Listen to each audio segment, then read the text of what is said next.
Уйку бези эмне себептен воспаление болот же болбосо панкреатит эмне себептен пайда болот? Кечээ күнү бир эже келип алып ыйлап айтып атпайбы магачы? Болот айтчы уйку панкреатит эмне себептен пайда болот депчи.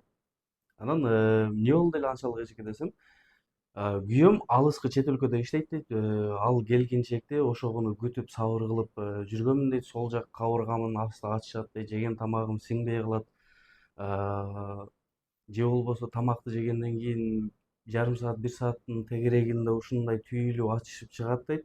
Анан күйөөм келгенден кийин УЗИге түшүп текшерилип коеюн десек, УЗИс айтып атат дейт, сиз аябай көп ичет экенсиз, анча мынча тамеки дагы чегип коет экенсиз деп күйөөмүн алдында мени аябай уят кылды. Негизи мен газировка дагы ичпеймин дейт. Эми статистика боюнча же болбосо факт боюнча интернетке кирип карай турган болсок, панкреатит эмне себептен пайда болот? Панкреатит бул жерде эмне? Арак ичкенден, тамеки чеккенден, ошондой эле жареныйды көп жегенден, куурулган тамактарды көп жегенден деп жазылып турат. Бирок өмүрүндө тамеки чекпеген, өмүрүндө арак ичпегендер дагы панкреатит болуп калат. Алар кандай анда? Эми 3 фактысын айтайын панкреатиттин пайда болушунун. Панкреатит эми бул уйку безин сезгениши. Уйку без деген бул эмне? Орусчасы поджелудочный железа, то есть ашказан артындагы без. Эгерде кокустан ашказан чоюлган болсо, ашказанда воспаление болуп, уйку бези кыскан болсо, уйку бездеги ферменттер өзү менен өзү активдешип кетиши мүмкүн. Бул биринчиси. Экинчиси, неперевариваемый ситуация, то есть адам өзүнө сиңире албаган окуядан улам. Неге менде мындай болуп калды? Неге ал мени кидайт этти, же болбосо мени алдап кетти, же болбосо мен ага ишендим элем, ал мындай экен. Же болбосо эмне себептен менин жашоомдо ушундай болуп калды деген нерсени адам ичине көп сактап жүрө турган болсо, ошол ситуацияны, ошол окуяны организм сиңириш үчүн уйку без амилаза, липаза ферменттерин көп бөлүп чыгарганга аракет кылып баштайт.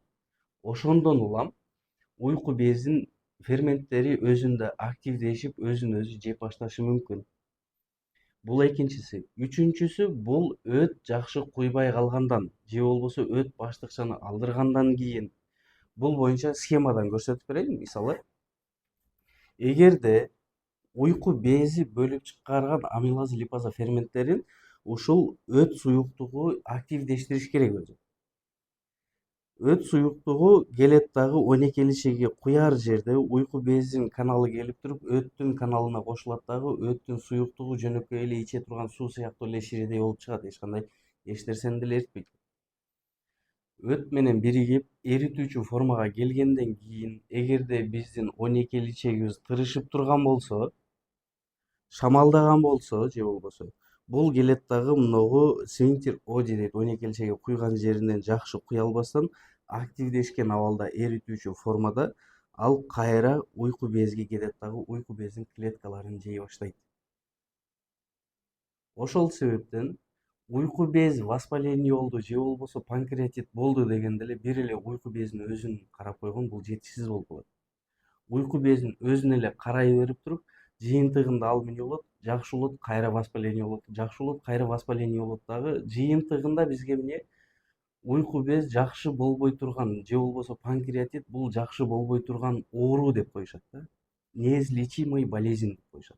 А негизи ушуну жалпы карай турган болсок, уйку без дагы сөзсүз жакшы боло турган орган.